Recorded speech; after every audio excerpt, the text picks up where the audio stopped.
તો હલો દર્શક મિત્રો, હું પ્રદીપસિંહ ચૌહાણ મારા તમામ દર્શક મિત્રોનું આજના આ કાર્યક્રમની અંદર હાર્દિક સ્વાગત કરું છું.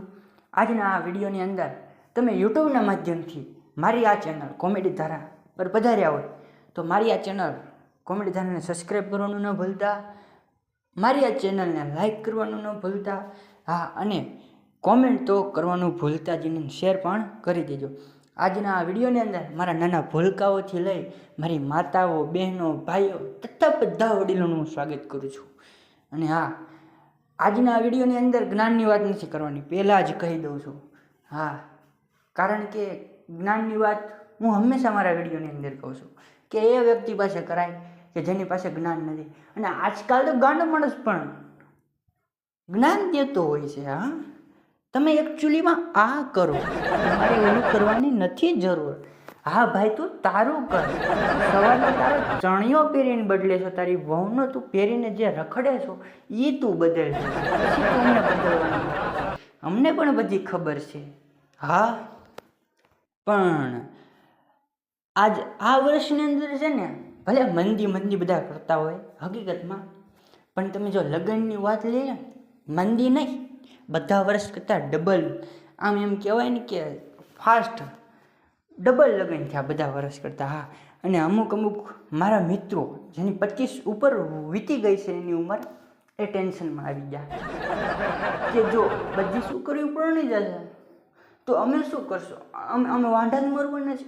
પછી મેં એકને સાનું રાખ્યું, મેં કીધું રોમાં થઈ જાય છે બધું.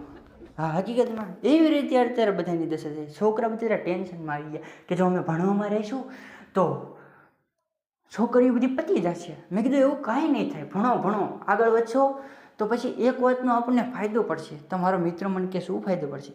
મેં કીધું તમે એક વાતનું ધ્યાન રાખો, તમારી પાસે સરકારી નોકરી હશે ને, સરકારી નોકરી, તો આમ જો છોકરાની માં તું કાળો હશે ને તો એમ કહેશે અરે એ કાળો નથી, એકચ્યુઅલીમાં એ ચોકલેટી બોય છે.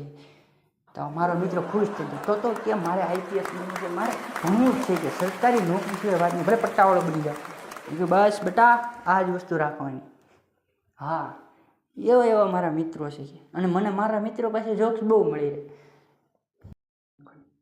પણ અમારો ભૂરો એટલો પ્રખ્યાત કે આખા ગામને ખબર કે ભૂરો કેવો હશે. હકીકતમાં ભૂરો અને ભગલો આ બે ભાઈઓ ગામમાં ખતરનાક. ભગલો નિશાળમાં રાડ્યું ન ખાવે ને ભૂરો ગામમાં રાડ્યું ન ખાવે, એટલો પ્રખ્યાત. પણ હમણાં તો બહારનો માણસ અમારા ગામમાં રહેવા આવ્યો અને એને નવી દુકાન ખોલી. તો ભૂરો ત્યાં જઈને કે તમે નવી દુકાન ખોલી? તો ઓલો કે હા, નવી દુકાન ખોલી છે. તો કે તમે શું રાખો? કે ભૂરા. તો ભૂરો કે મારું નામ આને કેવી રીતે આવડ્યું? કે ભૂરા બાઈકી નથી રાખતા, બાઈકી બધું રાખ્યું છે. ભૂરો ઊભી લીટી છો. હા, કારણ કે ગામમાં આને બધી જાણકારી બધી મળી ગઈ ને કે આને મારું કેમ નામ ખબર. ભૂરો લબાડ ખાતું એવી રીતે. પણ હમણાં તો બે મિત્રો ઊભા વાતો કરતા હતા. કે એમાંનો એક મિત્ર કે ભાઈ છોકરીઓને કેવું સારું. તા કે ભાઈ શું છે? તા કે જ્યારે તે તેના પપ્પાના ઘરે હોય ત્યારે પપ્પાની પરી, અને જ્યારે લગ્ન કરી અને ત્યાં જાય સસરે ત્યારે તે ઘરની લક્ષ્મી. અને આપણે તો લગ્ન પહેલાં પપ્પાનો માર ખાવાનો અને લગ્ન કરી પછી પત્નીનો માર ખાવાનો. અને હકીકતમાં અત્યારે યુવાધન બધું સહન જ કરી રહ્યું છે. હા, વાત એ મજાની છે. પણ હમણાં તો એક હાથીભાઈ ઉપર કેસ લડાણો. હા, કેસ ફાઇલ થયો. એમાં થયું એવું કે માખી હતી, માખી એનો પતિ મચ્છર, અને મચ્છરનું ખૂન કરી નાખ્યું. તેમાં થયું એવું કે માખીએ મને કીધું મને સપોર્ટ કરજો. મેં કહ્યું બિંદાસ હું સપોર્ટ કરીશ. હા, અને માખી જે રોવે પોંખો મેં લ્યો. પછી તો અવસાન થયું એટલે બધા આવે ને તે કીડીબેન ને મકોડા બીજા મચ્છરના ને માખીના ને બધા ખબર કાઢવા આવ્યા કે વળી શું થયું હાથીભાઈને, કેવી રીતે માર્યા ને એવું બધું શું થયું એટલે જાણવા હાટું બધા પૂછતા હતા કે હું માખી બેન થયું. માખી બેન કોક મેળીને તો એવા રડે ને માખી બેન કોઈનો વાતનો જવાબ ન આપે. પછી તો માખી બેનને મેં કીધું જવાબ આપો, આ બધા પૂછે છે, અહીંયા પંચ બેઠો છે, પંચને જવાબ જોઈએ છે, હું થયું તું ને હું કેસ ફાઇલ કર્યો છે. કે મારે મારા હાથીનો બદલો લેવાનો છે, મારા મચ્છરને મારી નાખ્યું છે. અને હા, મચ્છર હતું એ પાછું એને ઘરનું હેલિકોપ્ટર એટલે વાંધો ન આવે. હા, એ કે મારે બદલો લેવાનો થાય છે, બીજું બધું જવા દો. એ કે મેં કીધું હું જ થયું એટલે તો કે કંઈ નહીં. હાથી મચ્છર ઉપર પગ મૂકતા મારા મચ્છર, મારા જીગરનો ટુકડો, મારા દિલનો ટુકડો, મચ્છરે એનો જીવ ગુમાવ્યો. હાથીએ પગ મચ્છરનું અવસાન થઈ ગયું. મેં કહું રડોમાં તમને આપણે સમાધાન કરી નાખીએ. એ ખાવા પીવાનું તમારું બધું તમારું કરી દેશે. તમે તારે કેસ કરશો તો ખોટા 5-10 વર્ષ જે તમારે રોજ કોર્ટ કચેરીએ જવું પડશે. કાલે સવારે તમારો છોકરો મોટો થઈ જશે. હા, સાચી જ વાત છે ને ભાઈ. તો પછી એમ કરીને અમે મનાવ્યા મચ્છરને. છોકરો મોટો થાય તો પછી એને તો શું કહેવાય. હા, પણ પછી અમે મનાવ્યા અને માખી બેન માની ગયા. અમે હાથીભાઈ પાસે ગયા. પછી અમે એકબીજાનું સમાધાન કરાવ્યું. હાથીભાઈ કે કોઈ વાંધો નહીં, એમનો જે પણ ખર્ચ થશે હું દેવા તૈયાર છું. તમે તારે આજીવન હું એમનું પાલન પોષણ કરીશ. અને આવી રીતે અમે બધા માંડ માખી બેનનું હાથીભાઈનું સમાધાન કરાવ્યું. બહુ મોટો કેસ હતો. હા, એકચ્યુઅલીમાં માંડ સમાધાન કરાવ્યું. તમે શું સમજો છો ભાઈ? પણ આની ઉપર મને એક વાત બહુ યાદ આવે કે જોરદાર કોઈ કહેલી વાત છે કે કોઈ પણ તાળી પડે ને તો હંમેશા એવું ન રાખવું કે તાળી આપણા માટે વાગે છે.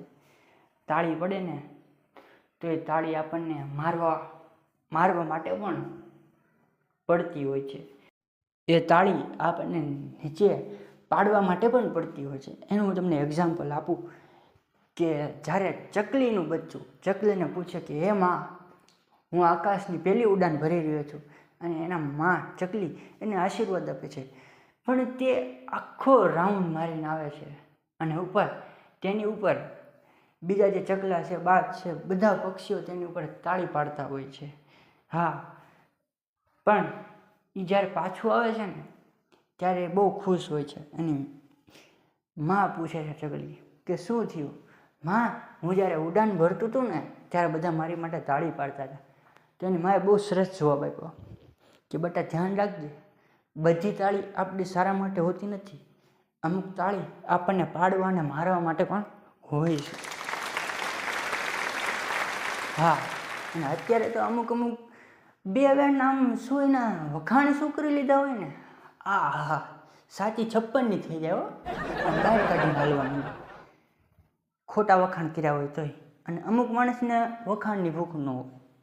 એને તમે તેના મોઢા ઉપર ગમે તેટલા વખાણ કરો ને તો એનો જે ડેલી રોજ એનો જે ડેલી પોઝ હોય ને એ જ દઈને ઊભા. અમુકને તમે ભાઈ તો આજ કેવો સુંદર લાગે છે, તે તો આવું કરી નાખ્યું ભાઈ, આવું તારી સિવાય તો કોઈ કરી ન હોય. કે ઓલો એને આમ ફૂલી જાય એટલે લગભગ એને પગ એના ધરતી ઉપર ન રહે હકીકતમાં. હા, પણ મિત્રો હંમેશા એવા રાખો કે હંમેશા આપણી હારે રહે.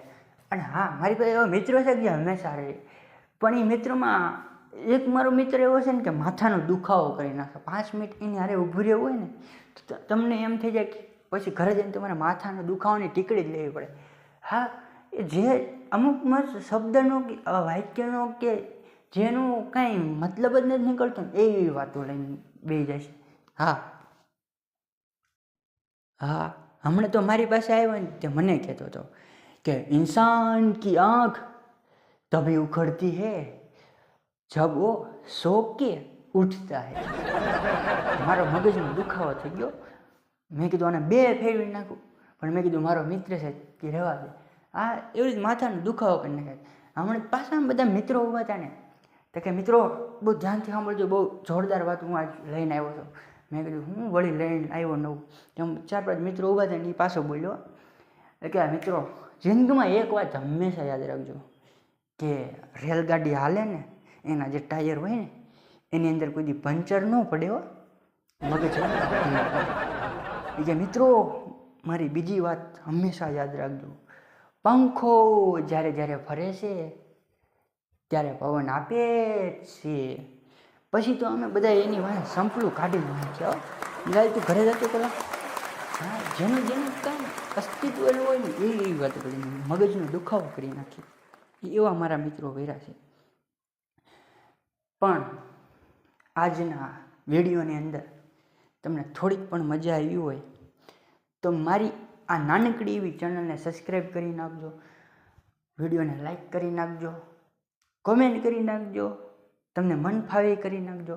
પણ આ ઊંધી લાઈક ન દઈ દેતા, અને કોમેન્ટ પણ સારી કરજો અને મને સપોર્ટ કરજો. જેથી કરી તમારો સપોર્ટ મળશે તો આપણે ફેસ રિવીલ કરી અને જોક્સના વિડીયો લાવવાના છે.